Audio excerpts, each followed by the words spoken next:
Para começar, o fim da saída temporária de presos pode não estar totalmente decidida, mesmo com o veto presidencial tendo sido derrubado pelo Congresso no dia de ontem.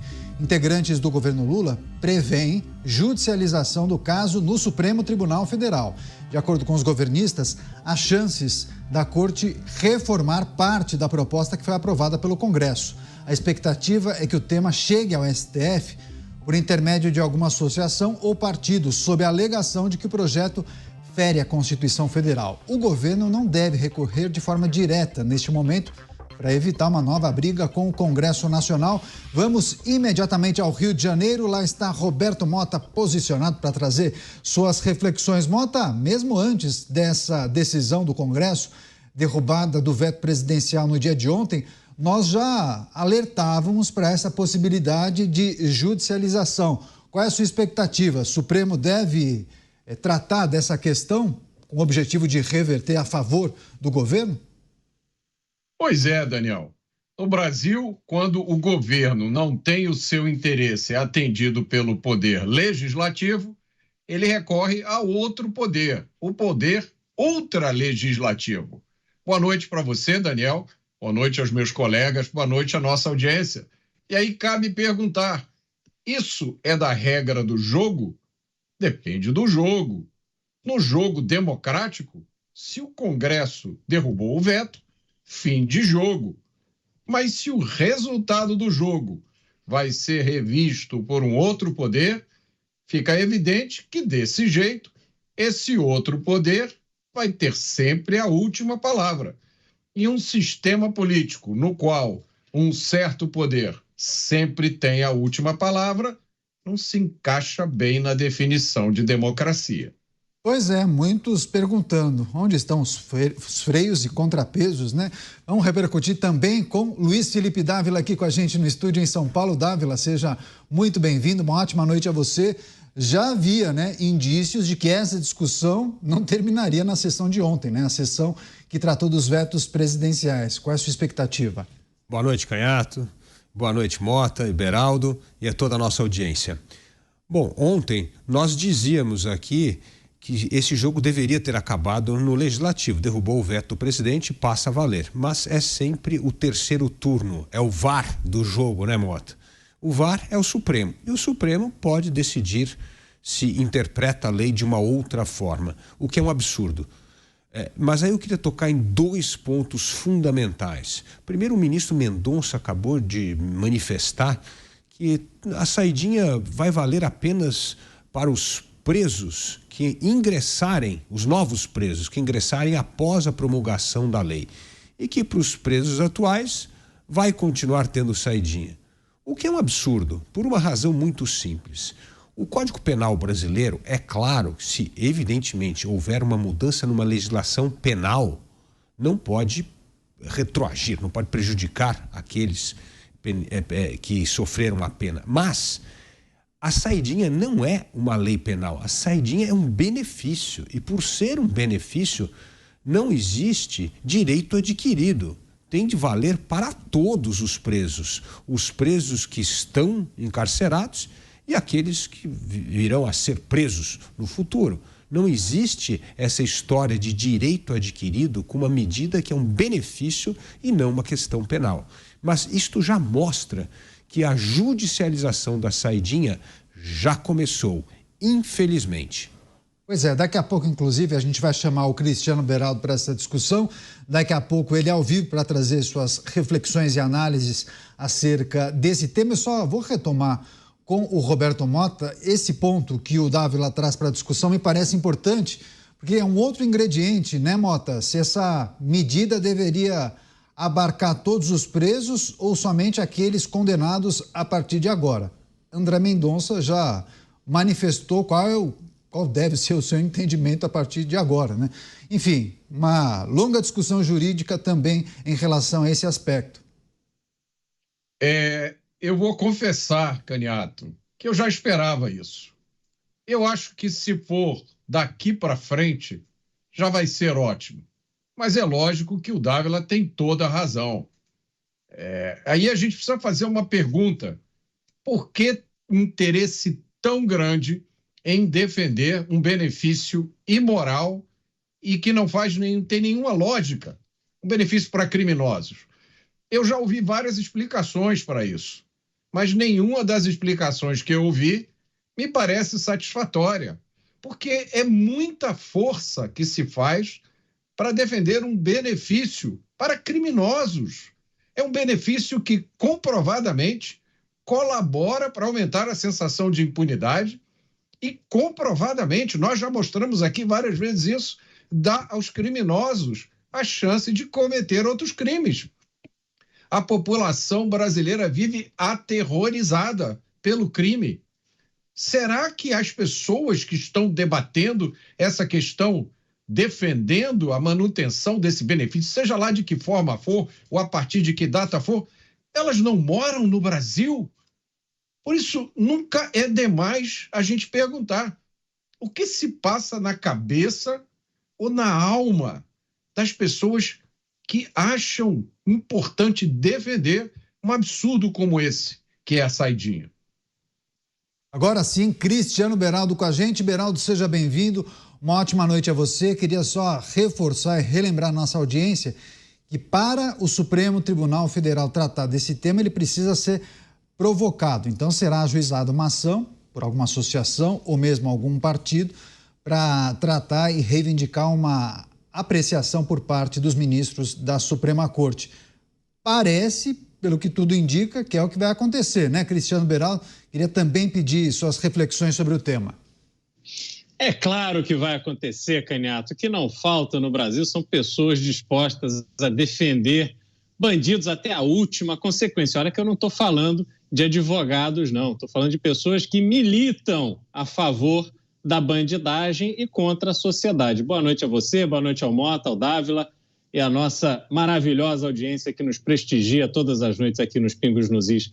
Olha, é impressionante, Caniato, quanto tempo se gasta e quanto se usa da estrutura do serviço público em cima de um tema que, como Dávila e Mota já disseram, já foi decidido. Quer dizer, qual é o papel do Congresso Nacional que não representar a sociedade na parte da Câmara e representar os estados, o interesse dos estados, quando a gente olha para o Senado.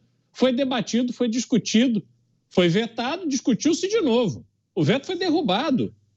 Aí se encontram esses caminhos para que o direito do bandido seja preservado. Afinal de contas, as pessoas conseguem, né, esse grupo de pessoas consegue dedicar um tempo enorme preocupados com quem comete crime, mas não é preocupados em que eles cumpram a pena e deixem de ser criminosos. Preocupados porque colocam criminosos na posição de coitados.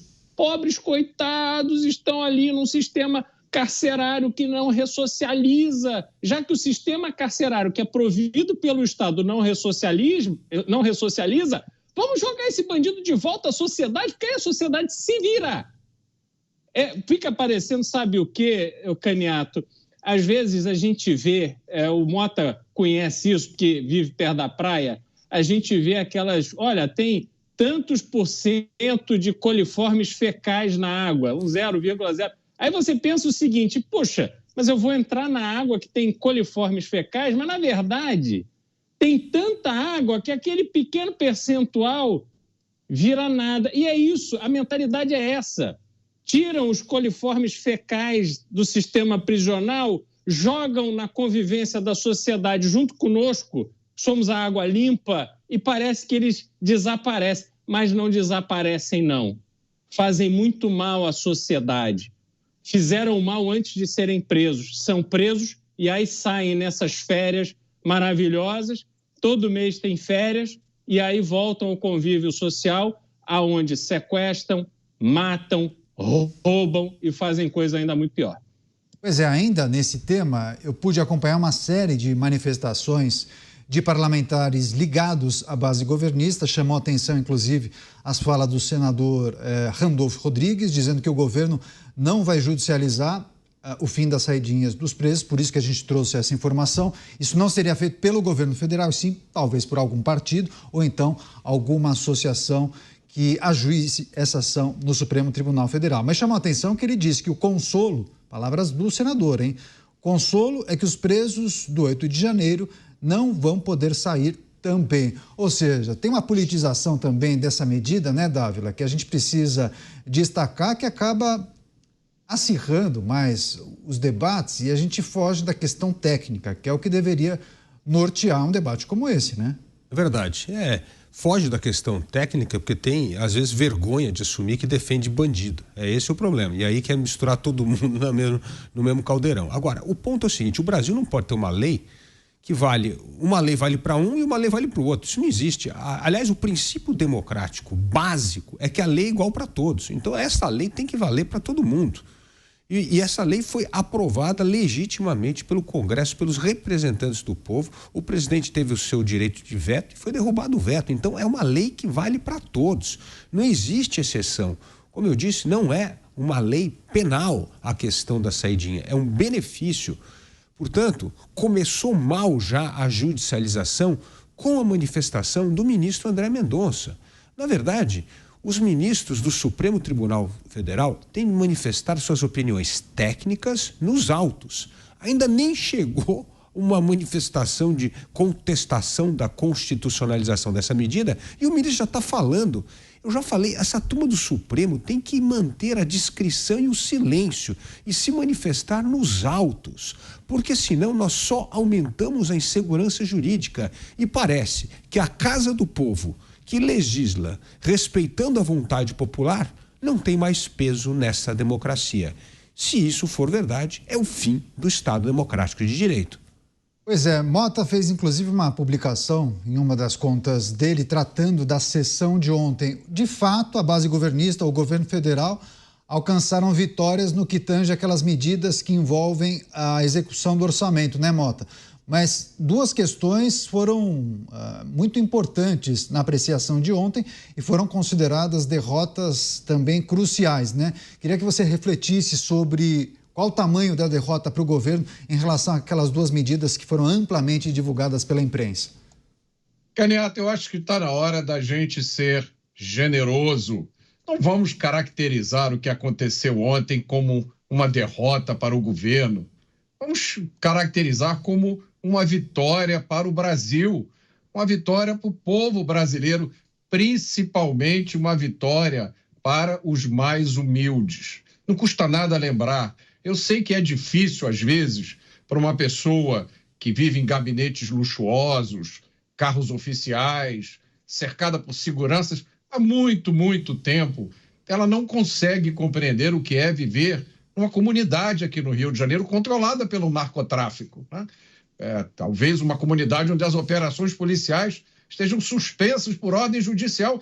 Agora, tenta por um momento se colocar na pele de um pai, de uma mãe de família, um trabalhador que mora no Morro do Alemão, que mora na Maré, que mora na favela da Rocinha, que tem o seu dia a dia ditado, controlado, regulamentado pelo narcotráfico. E aí chega a época das saidinhas. O terror dessas pessoas é multiplicado, porque elas sabem que vão sair os criminosos presos. Vários deles saem da cadeia com missões para fazer ajuste de contas ou cometer simplesmente os crimes que os levaram à cadeia em primeiro lugar. As pessoas no Brasil responsáveis por tomar decisões relevantes que não entendem o que está acontecendo estão colaborando para promover esse absurdo.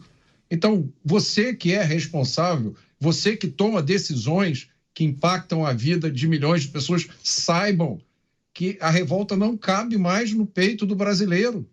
Ninguém aguenta mais viver com medo o tempo inteiro. Nós estamos sempre olhando sobre os ombros. Nós estamos sempre dizendo aos nossos filhos: filho, anda rápido, entra no carro, coloca o cinto de segurança, vamos ligar, não usa celular. Essa é a nossa rotina. Meus senhores, que país é esse que a jurisprudência dos senhores está construindo? Isso vai ficar registrado na história.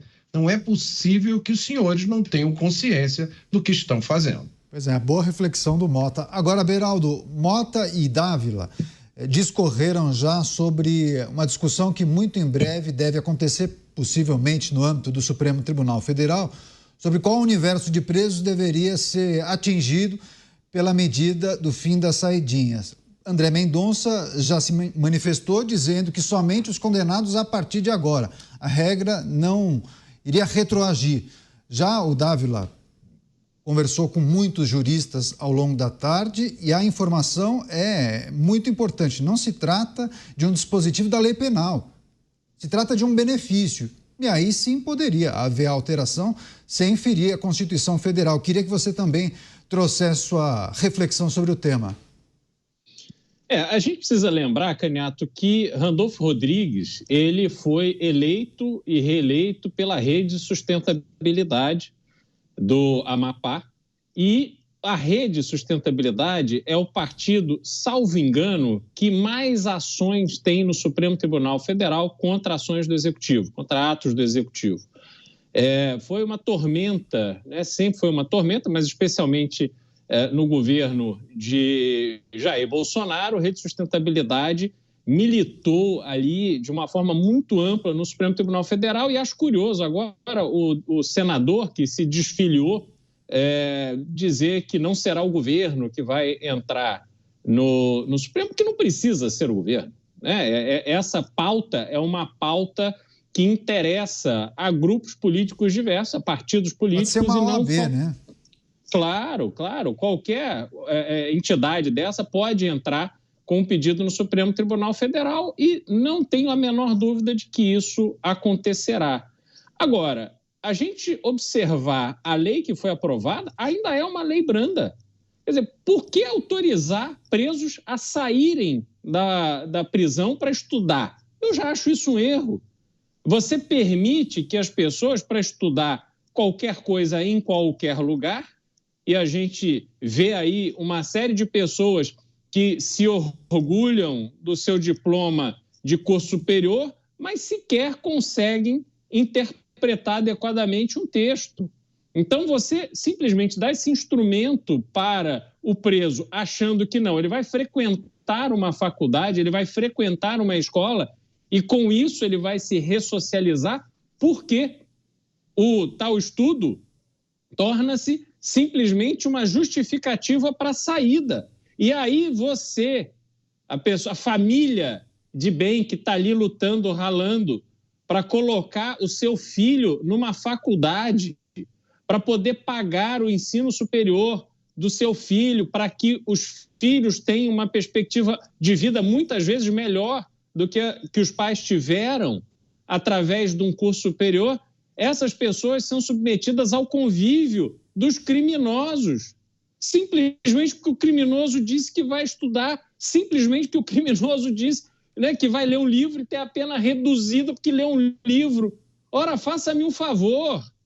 Isso não faz nenhum sentido. Essa lei é branda nesse aspecto. Deveria ser muito mais rígida para obrigar que não importa o que, o preso cumpra a pena. Qual é o problema do preso cumprir a pena? Se essas pessoas estão tão indignadas, por que então não fazem aí uma campanha no Congresso Nacional para o Congresso, ao contrário da opinião pública, passar a reduzir penas? Pronto, coloca lá 1 ano de pena para o assassino, coloca lá 6 meses de pena para o assaltante, 3 meses de pena para o traficante. Quem sabe aí eles não vão conseguir fazer o Brasil que eles tanto sonham, esse Brasil dominado de forma oficial pelo crime, porque é assim que está acontecendo. Então, é realmente incompreensível para qualquer pessoa de bom senso, para qualquer pessoa que olha para o Brasil com o interesse de ver um país melhor, um país próspero, numa sociedade justa, essa defesa exacerbada que se faz da bandidagem. E nesse ponto específico, haverá, sim, muitas pessoas que irão defender que, caso se consolide essa mudança, que ela só passe a valer para futuros criminosos e que a festa continue para esses tantos que já estão presos.